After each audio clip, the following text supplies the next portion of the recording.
후보자님 우선 지명을 축하드립니다. 감사합니다. 예, 제가 처음에 문제를 제기했던 거는 간단한 이슈입니다. 일반 국민 관점에서 최근 5년간 5억을 벌었는데 지출이 13억 정도 되다 보니까 제가 사실 그 갭이 일반 국민들로서는 너무 큰 갭이거든요. 그러니까 월급에 거의 2.5배의 지출이 있다 보니까 이제 돈이 어디서 나왔느냐 이게 문제가 됐던 거고요.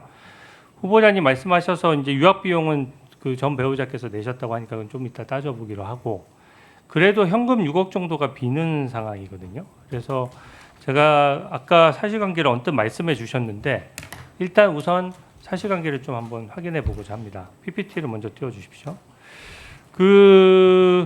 일단 아까 축의금은 받긴 하셨지만 다 처갓집으로 주셔서 축의금은 수익으로 안 잡혔던 것입니까?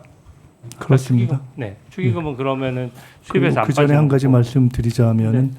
우리 의원님께서 계속해서 13억 정도라고 말씀하실 때는 의원님께서도 그것은 빼는 것이 좋겠다고 말씀하신 아들 유학비를 계속 넣어서 말씀하셔서 네. 그건 말씀하시는 중에도 헷갈려서 혼선이 있으실 것 같아서 네, 그 네. 부분을 빼면 아마 한 지금 6억 정도 6억 정도 말씀하시는 비는 전제로 알고 네. 제가 말씀을 드리도록 하겠습니다. 예, 좋습니다. 유학비를 빼고 제가 얘기할게요. 네. 그러면 6억이 남는데 축의금은 지금 이제 하나 또 축의금도 사용하시기도 하셨으니까 기본적으로 축의금은 다 처갓집에 반납을 해서 뭐 사실 수익으로 잡힌 건 없는 것이네요. 그러면. 축의금은 뭐 사양이라기보다는 사실은 축의금을 안 받으려고 했습니다. 네네. 그래서 축의금은 받지 실제 않겠습니다라고- 들어왔습니까?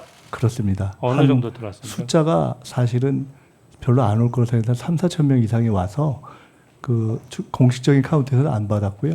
그렇지만 개인적인 가까운 지인들이 이렇게 축의금 봉투를 주고 한 곳으로 해서 제가 볼 때는 그래도 제법 들어왔던 것 같습니다. 제법. 포함해서 근 1억 보통 정도. 일반 국민들도 축의금을 하게 되면은 뭐 다음에 다시 축의를 하기 위해서 대충은 금액을 네, 그래서 근 알아두잖아요. 1억 정도가 되는데 1억 정도 됐습니다. 네, 그때가 이제 국회의원 다시 되기 전이고 나이가 제가 재혼이어서 그때 나이가 거의 뭐 제호됐죠. 그런데 네, 그것을 좋습니다. 그 정도, 예, 그 정도 그것을 하고요. 그냥 장모님한테 드렸습니다. 그때. 아까 말씀하셨던 게 조의금 1억 5천만 원, 또 출판 기념에 각각 한 번에 1억 5천만 원 정도씩 모였던 것으로 기억한다 이렇게 말씀하셨는데 그건 맞습니까? 조금 더 정확히 말씀드리자면은 부의금이 한 1억 6천 정도 되는 것 같고요. 네, 그건 정확한 겁니까? 어쨌든 확인이 가능한 겁니까? 그때- 그것은 뭐 저희가 대략 그때 얼마 정도 됐든 하고 이렇게 뭐 메모 정도 해놓은 수준에 네. 뭐 지나가는 거여서 누구나 다 그거를 뭐 축의금 조의금은 온 국민이 어디다가 신고할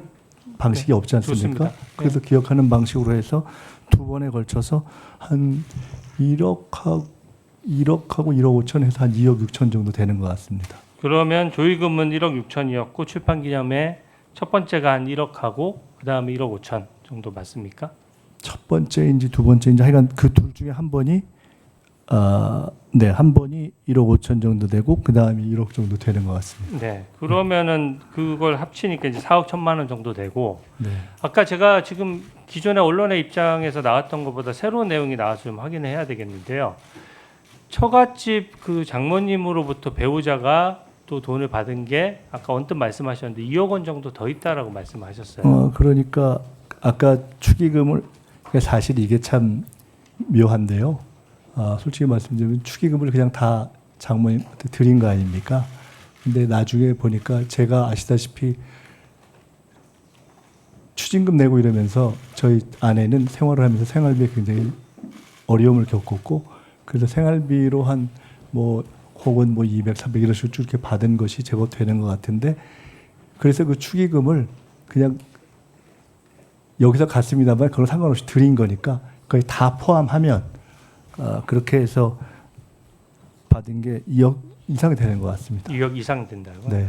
그러면 2억을 그럼 처갓집 장모님으로부터 그 배우자한테로 온 것인데 네. 뭐 계좌로 송금이 됐습니까? 아니면 뭐 생활비를 일정액을 준 겁니까? 아니면 제가 현금으로 준 저희가 것입니까? 뭐 사실 제가 생활에 대해서 자세히 모르니까 네. 이번 과정에서 아내가 확인 또 얘기도 해주고 등등 보니까 그 중에 상당 부분은 계좌로 받은 것도 있고요. 또 그냥 그때그때 현금으로 받은 것도 있고 그런 것 같습니다. 그때 현금으로 받은 규모는 얼마나 되죠?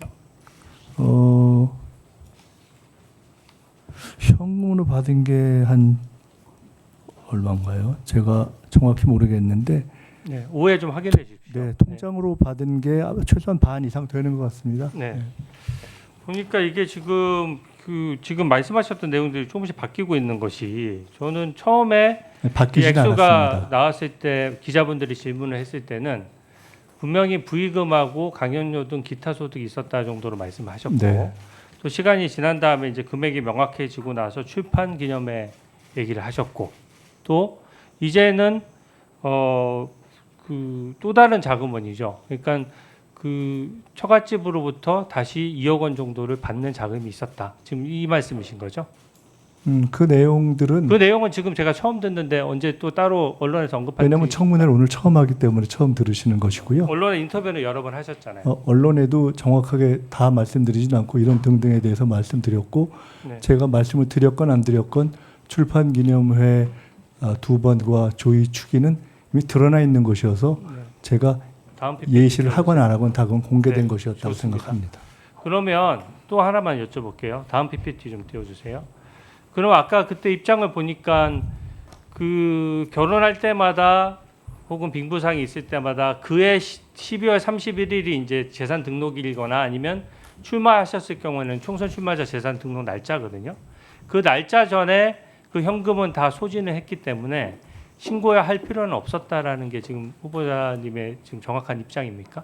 네, 확인해 보시면 네. 추징금 납부 날짜는 그냥 공식적으로 나와 있는 것이기 때문에 다 무슨 결혼 후 또 뭐 빙부상 후 출판기념회 후 출판기념회 후 해서 다 거의 며칠 상관으로 그 중에 대부분을 추징금 납부를 했습니다. 좋습니다. 지금 보면 결혼은 19일 뭐 받지 않았다고 하니까 빙부상은 59일 만에 또 출판기념회 두 번째 거는 32일 만에 전부 다 등록을 하신 거죠? 네, 그렇습니다. 예, 오해